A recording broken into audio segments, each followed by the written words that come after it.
चाळीतील दिवाळी. बटाट्याच्या चाळीतील मुलांनी यंदाची दिवाळी सहकारी पद्धतीने साजरी करायची ठरवली होती.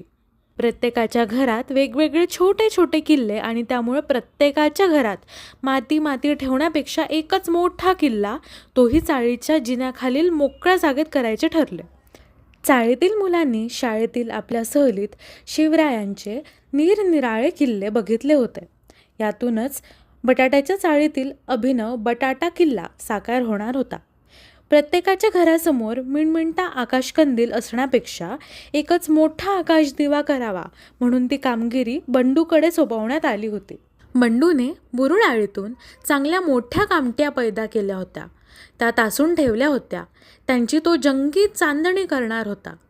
लवंगी फटाक्यांपासून ॲटॉम बॉम्बपर्यंत आणि साध्या फुलभाज्यांपासून मोठमोठ्या बॉम्बपर्यंत सारे फटाके सगळ्यांनी एकत्रच आणवायचे ठरवले होते. आणलेल्या फटाक्यांचे सामान वाटप होणार होते. मात्र वाटप करताना ज्याचे त्याचे वय आणि ज्याची त्याची आवड लक्षात घेतली जाणार होती. मुळात फटाक्यात विविधता हवी, मग त्यावर फार खर्च नको याबाबत सर्वांचे एकमत होते. मुलांचा हा समजूतदारपणा बटाट्याच्या चाळीतील आजींना खूपच आवडला. इतक्या दिवाळ्या आल्या आणि गेल्या, पण असे कधी झाले नाही, असे कधी कोणाच्या मनातही आले नाही. आजींनी आपल्या सुनांना या मुलांना पाठिंबा द्यायला सांगितले. या सुनांनी ते तर ऐकलेच, पण फराळाचे शक्य ते पदार्थही एकत्र करायचे ठरवले. यशोदाबाईंच्या घरी चिवडा जास्त आवडायचा, तर वत्सलाबाईंकडे चिवड्यास कोणी हातही लावायचे नाही. भोमे काकूंकडे शंकरपाळे बघता बघता संपायचे. देशमुख वहिनींकडे शेव चकली खुसखुशीत झाली तरच खाल्ली जायची, नाहीतर कोणी चवही बघायचं नाही. या साऱ्याचा मेळ कसा घालायचा? प्रत्येकीने आपापल्या घरी आपापल्या आवडीनिवडी सांभाळाव्यात, पण मोतीचूर लाडू तरी सर्वांनी एकत्र करावे याबाबत मात्र मतभेद झाला नाही.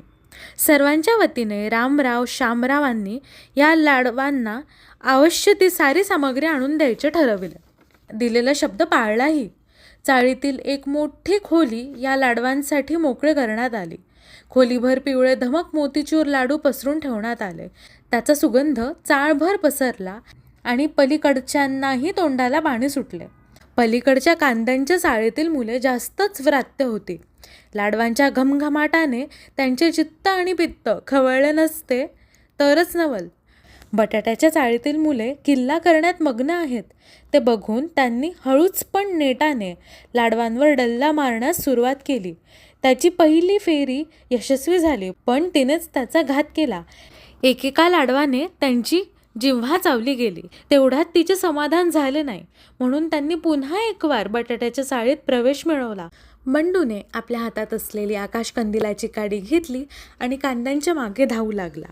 हे बघून कांदे घाबरून पटकन त्यांच्या चाळीकडे परत पळत गेले आणि हे दृश्य बघून सगळे चाळीतले लोक हसू लागले आणि बंडूला शाबासकी दिली.